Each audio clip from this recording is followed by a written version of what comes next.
Good morning on this Sunday, September 21st, and welcome to the Georgia Gang. The Georgia governor's race got a lot more crowded this week. Also, another blow to Fulton DA Fonnie Willis in the election interference case.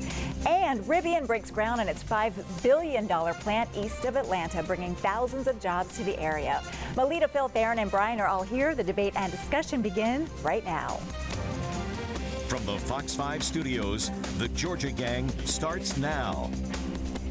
The race to become Georgia's next governor is quickly taking shape and getting more crowded by the day. 3 high-profile names jumped in this week, adding fuel to what's already expected to be one of the nation's most closely watched races in 2026. So let's start on the Republican side. Secretary of State Brad Raffensperger is officially in, positioning himself as a steady hand who stood up to Donald Trump and now wants to lead Georgia forward. Clark Dean, a business executive with no political background, is running as an outsider with a private sector approach. So, Phil, let's start with you this week in this crowded field on the Republican side. Well, it was really no surprise that Secretary of State Brad Raffensperger got in, and it makes it, with the major players, a 3-way race. Yes, Clark Dean, an obscure businessman from Atlanta, has gotten in. God bless him. I'm sure he's a nice man, but I don't think he has any path. But with regard to Raffensperger, he probably is disappointed that there's a crowded Democrat gubernatorial primary, too, next May on the same day, because a lot of Democrats like Raffensperger. The base of the Republican Party, of course, despises Raffensperger. I don't think that's too harsh a term, especially since last June at the Dalton State Convention. They wanted him barred off the ballot, which I don't think is legal, but that just showed the extent of how they don't like him, because why? Election integrity is a big issue with Republicans and yes, with Democrats, too. And I think the transparency that he never showed when he was Secretary of State in his career is coming back to haunt him. Burt Jones is the Trump candidate running for governor. He'll be hammering Raffensperger, and if it's this 3-way race and Chris Carr is in, the Attorney General, I think that perhaps Carr and Raffensperger may drain votes from each other, which would help Jones. Well, Theron, from a Democratic perspective, are you looking for them to just really fight it out in this brutal primary? I mean, 6 candidates now on the Republican side, and the math got a math. I agree with Phil on one thing, is that every candidate now running in the Republican primary, Lori, has to find their lane, and it's all about building a winning coalition. We know now that Burt Jones not only has an endorsement of President Donald Trump, but he should likely have pretty much all of his network. The question then becomes Chris Carr, who also is a well-known statewide candidate. How does he continue to raise money and go forward? But Raffensperger, to me, Laura, I always talk about the big 3. I said, Burt goes first. Let's see what Marjorie Taylor Greene was going to do. And I think the Jeff Duncan decision, which we're going to talk about later, also was a calculation into Raffensperger entering this race. But it's really simple.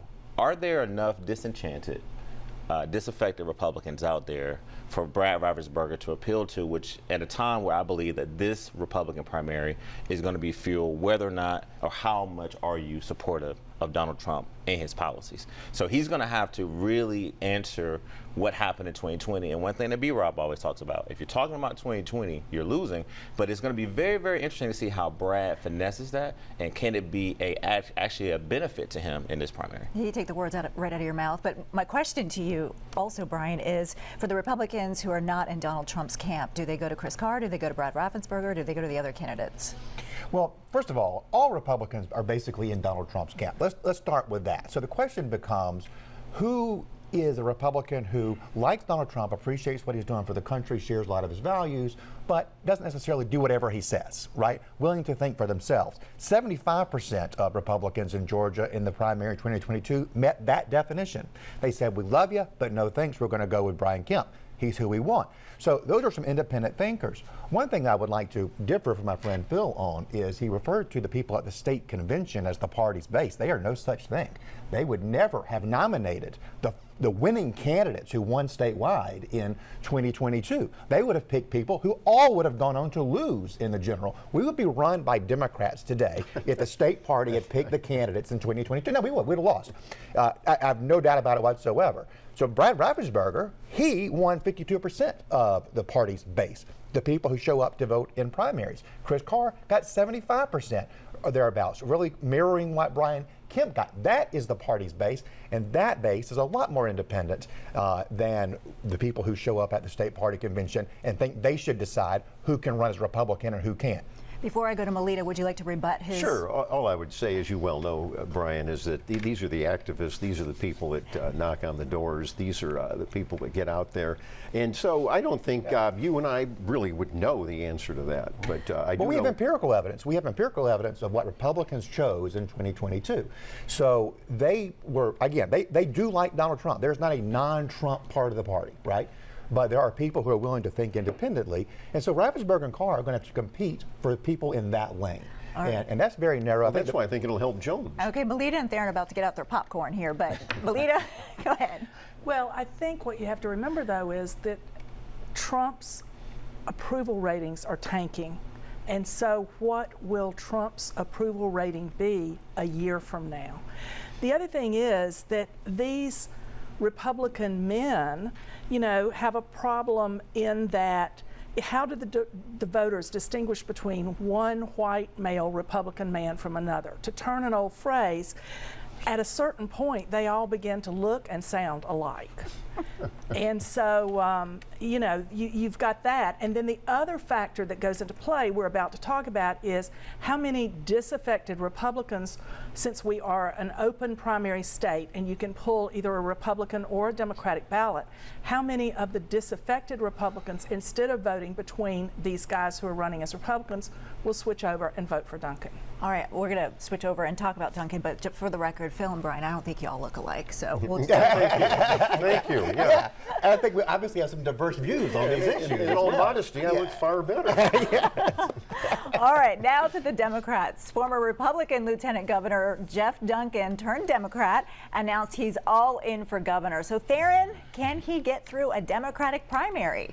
There's been a lot of questions about his candidacy. The first one that comes to mind is people really asking, what happened to Jeff Duncan in his Republican Party that he once stood for? This was a lieutenant governor who supported Donald Trump, and then he decided to not support him, and then he didn't run again for re-election. Then he goes out and does GOP 2.0. Then he comes out and says, hey, you know what, I'm looking at the possibility of running as an independent candidate with no labels. Then he goes and he says that I'm going to support the Democrat Joe Biden, Kamala Harris, and he speaks at the convention. So the question that I have is that what is his distinguishing characteristic that makes him want to believe that he is different than any other of these candidates who are running? So I think if you look at what he said, I stood up to Trump and I voted for Kamala Harris. Well, guess what? Every single person running for governor right now is standing up to Trump, has stood up to Donald Trump, and voted for Kamala Harris, Barack Obama, Joe Biden, Hillary Clinton, Bill Clinton, you name it. So I just think that if the second question is, okay, love thy neighbor. Well, here's a news flash for Jeff Duncan. You can join the church, and you can actually be welcome, but it does not mean that you have the qualifications to then take over the pulpit and start preaching next Sunday. And I want him to really internalize that, because we are the welcoming party in Democrats. No one is saying that he can't come, but it depends on what have you put in the game? What skin have you put in the game? And if it's about Kamala Harris and Donald Trump, then that's not going to work. So let's give him a chance to see what he says. He's already making some stops. But again, I just think that there's just been a lot of questions that have been raised about Jeff Duncan. And there are some disaffected Democrats out there, too, that think that his characteristics, which I'm waiting for him to explain, is something that may be appealing to this party primary. Brian. Jeff Duncan is going to be a real interesting candidate to watch, right? Because he has voted for the heartbeat bill. He has voted for constitutional carry, or at least supported them from the rostrum as lieutenant governor. Those are wildly conservative issues where he is far outside of the mainstream of the Democratic Party. So much of his record, when he was in the state house, was kind of in the far right fringe of the House Republican caucus, which is in and of itself very conservative to begin with. So Democrats are going to have to ask, has this guy just completely abandoned everything that he ever stood for in the past? And I think many of them, once they are informed of those things, will have some deep thoughts about whether or not that's who's going to lead the party. Melita, let's talk about the gun control issues, the heartbeat bill. I mean, those are... Well, he has a lot of explaining to do, as Theron said. But I will say that on this show a few weeks ago, I said that if he wanted to demonstrate support, that he was a real Democrat now, he needed to get out and canvass. And so as we tape this show on Friday, Duncan not only has maxed out to Deborah Shigley, the candidate for Senate District 21, but he's scheduled a canvass for her on Saturday. So that's interesting. But he's going to be asked a lot of questions. And Democrats will be pulling out that photograph of the Republican men lining up under a picture of a plantation house signing the 6-week abortion bill. That picture is an iconic one of what Republicans have given Georgia women, and Duncan will have to explain that just as the Republicans on the ballot will have to explain that. All right, Phil, final word and we'll move on.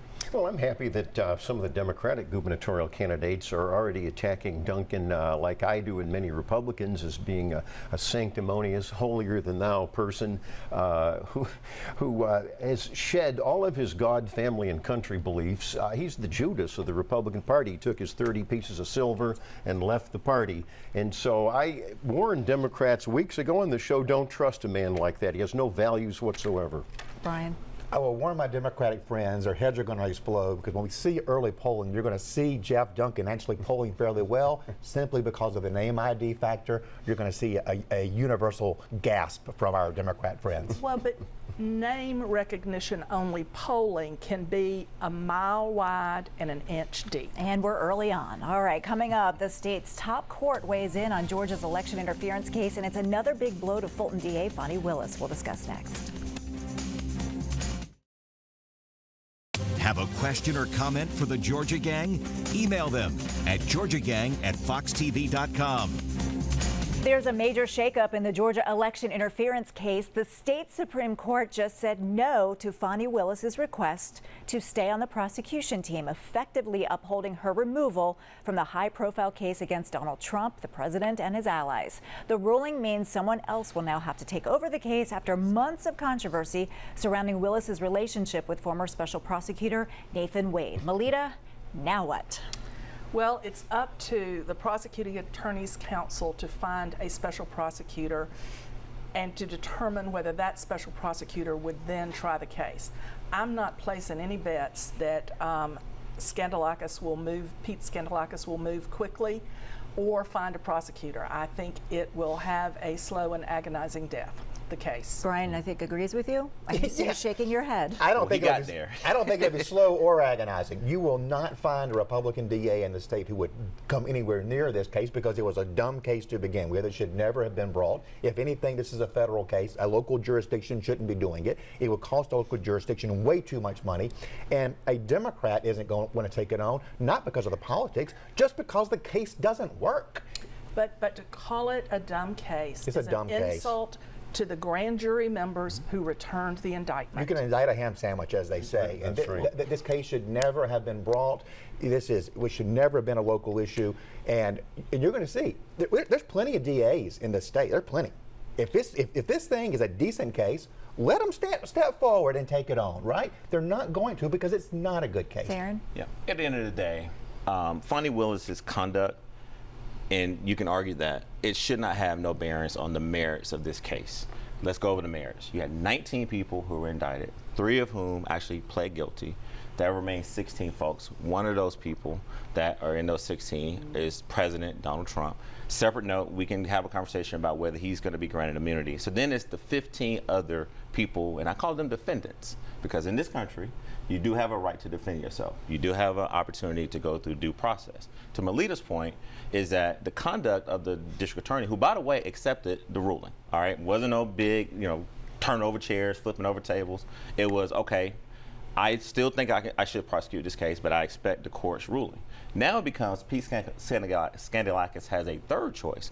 He can either prosecute it himself, he can find a DA, which is going to be very difficult, I agree with my colleagues, or he can get a private attorney to come in and go forward. So that is really the three decisions. And I would not want to be Pete Scanalakis, which a lot of us respect at this moment, have to really make a hard choice. But I just don't want us to go and gloss over what happened in 2020, because we got to make sure it doesn't happen again in 2026 or 2028. Phil? Well, ding dong, the Wicked Witch is dead. And I'm glad that Willis is out of the case, because it's a flawed case. To your point, the racketeering thing, it was misused. Prominent Democrat and Republican attorneys have said that. So she's out of it, and I think you laid out the 3 points very, very well. But there's one last footnote here. I think the president now has immunity because of the recent Supreme Court decision. I don't think you can prosecute Trump. All right, let's move on, because a rural Georgia hospital is being forced to shut down its labor and delivery unit, another casualty of financial strain and federal funding cuts. St. Mary's Sacred Heart Hospital in Livonia says it simply can't afford to keep the unit open, especially after the passage of President Trump's sweeping tax and spending law. And a local hospital leaders say the decision comes amid growing challenges in recruiting doctors and a decline in births, issues that are hitting rural communities across Georgia especially hard. Theron. Yeah, the quote, hospital spokesperson Mark Ralston said, "The anticipated cuts of the federal assistance forced the hospital's hand." All right, this is his words. And Brian and I have gone around the state and we've talked to different groups, but particularly when it comes to our conversation with the Georgia Hospital Association, which is ran by a great group of women there, Kaylee and others, Anna.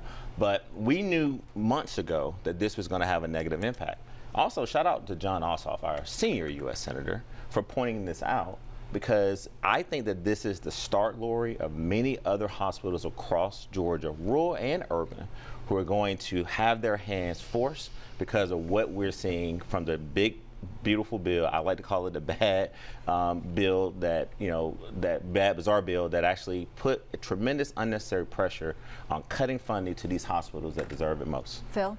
Well, you talk about the big, beautiful bill that was passed. $50 billion has been earmarked in that bill for rural hospitals specifically. You forgot to mention that one, Theron. So that money is going to be coming to Georgia, some of it. Representative Buddy Carter, and I think both parties here are concerned. I know all on the panel are concerned about helping rural Georgia, especially with its health care. So I think there's different policies, but I do think that that $50 billion, some of it's coming here, that will help. And remember, the bill shifts this money and responsibility to the states. We're trying to lower the federal government's input into this and let the states handle this health care more. Melita, is this $50 billion going to be too little too late?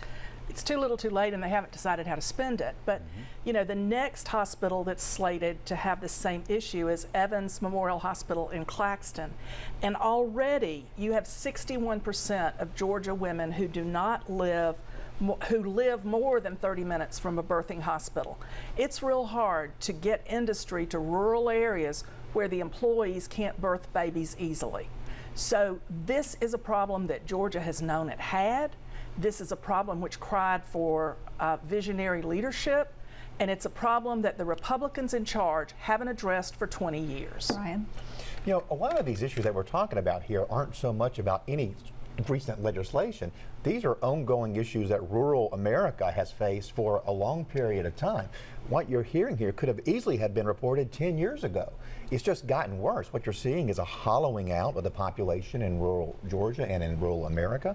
You see people moving to urban areas, which is very normal, and you see those people in rural areas aging. They don't have as many young people. They aren't having as many babies. There becomes a supply and demand issue when it comes to providing these services. It's very inefficient to do. I understand that delivering babies is hugely important. Maternal mortality is obviously a huge issue in this state, something we should all be concerned about. But what we have here isn't just about Medicaid policy, it's about demographic trends happening in this country. Well, it's also about choices. All right, we got a surplus in this state. Now, Medicaid expansion, scathing report came out about the Georgia Pathways program, but it's about choices, Brian and Phil and Melita, and we know this. We have money right now in the state that could go towards saving these rural hospitals, and I think we need to really make some tough choices to make sure that folks has access to affordable health care. I would agree with that. Thank you. All right, I have to leave it there. Coming up, thousands of jobs, billions in investment, a major milestone for Georgia's economy as Rivian officially breaks ground on its long-awaited electric vehicle factory. Join the discussion on the Georgia Gang Facebook page and watch past episodes on the Georgia Gang YouTube channel. It's official. Electric vehicle maker Rivian has broken ground on its $5 billion factory just east of Atlanta, bringing with it the promise of 7,500 jobs and a major boost to Georgia's clean energy economy. Rivian CEO R.J. Scaringe was joined by Governor Brian Kemp, House Speaker John Burns, and several other dignitaries, including members of the JDA who watch this show religiously, I might add. I work with Rivian, so I was there for this historic day. We needed some good news this week, and Governor Kemp touted the project as one of the biggest job-creating deals in state history.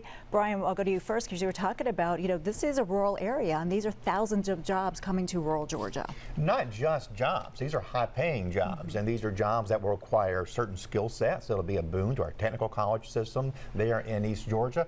Look, we all have a stake in seeing this succeed. There have been some bumps along the road. This has been delayed, and there are some macroeconomic issues going on that are going to be headwinds for Rivian as too. But we are all better off if this thing takes off and does great. Our country needs this to do well because we have fallen woefully behind China, and it is a huge national security and economic issue for us moving forward.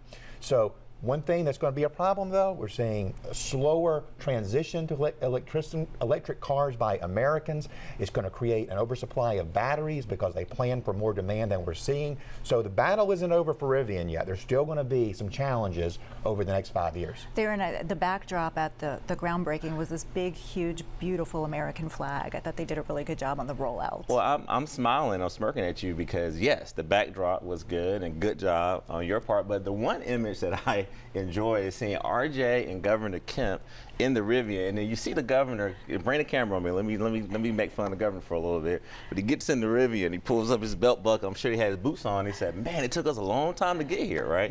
Which means that this project has been talked about in Georgia for a long time, even though it does not go into effect until 2028. But you talk about rural Georgia, Walton County, right next door to Clark County. That area, 7,500 jobs. They need it, and they need to make sure these jobs are people who live in Georgia, who live in the U.S. that go to them, right? And I hope that they're going to do that. But no, great job. The governor's steadfast support. But RJ, who you've had at the Capitol, you guys have been lobbying down there for a long time. I think it'll be good for our economy. Phil.